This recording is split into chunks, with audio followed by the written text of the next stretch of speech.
Antoine, enchanté. Vous avez bien sûr cette sculpture qui nous montre quelle est la vocation actuelle du château. Alors, quelle est la vocation actuelle du château? C'est un centre d'entraînement D'accord. pour les chevaux trotteurs qui vont ensuite courir notamment à Vincennes. Voilà. Évidemment. D'accord. Et dans le château, qu'est-ce qu'on peut observer alors aujourd'hui? Alors, est-ce que le château a un rapport avec le château? Vous avez déjà une superbe architecture qui nous ramène au XVIe siècle. Et puis ensuite, vous avez surtout un haut lieu de l'histoire de l'Empire. Ouais. Donc vous avez le maréchal Berthier qui a ici habité à Grosbois.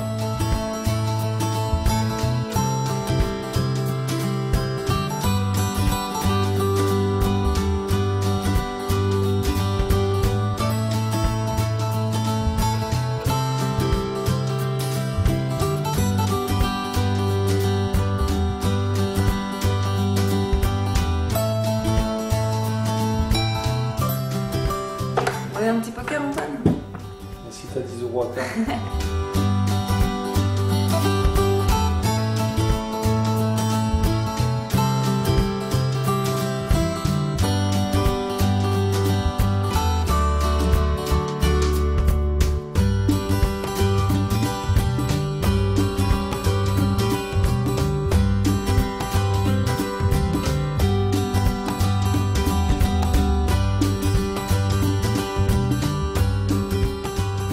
Nous avons quitté le château de Grosbois et comme vous l'aurez peut-être remarqué, la particularité de ce monument, c'est quand même qu'il est situé au cœur d'un centre hippique très renommé.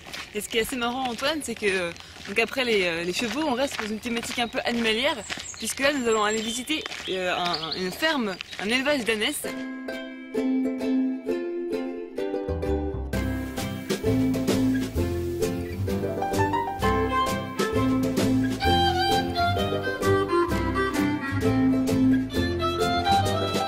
C'est un lait qui est très blanc, qui est très fluide. En fait, quand on voit que c'est pas du tout épais. Il est vraiment très blanc. Ah, en effet, oui. Et vous verrez, c'est pas du tout gras. Ça se boit très très bien. Alors là, pour prendre un bain, Coraline, ça va être compliqué là. Bah ouais, il paraît que Cléopâtre utilisait le lait d'ânesse pour prendre des bains pour... Oui, mais Cléopâtre avait 700 ânesses. Mais Cléopâtre avait 700 ânesses et je n'ai pas 700 ânesses. Parce que 200 ml, là, il faudrait que tu sois mini-pouce là pour prendre un bain là-dedans. Bah ouais, c'est dommage, hein, j'aurais bien aimé.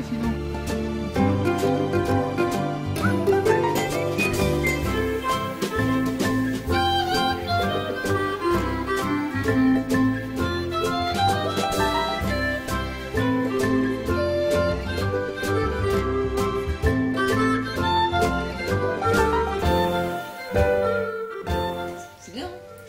C'est un petit goût sucré, léger. On croirait pas que c'est du lait.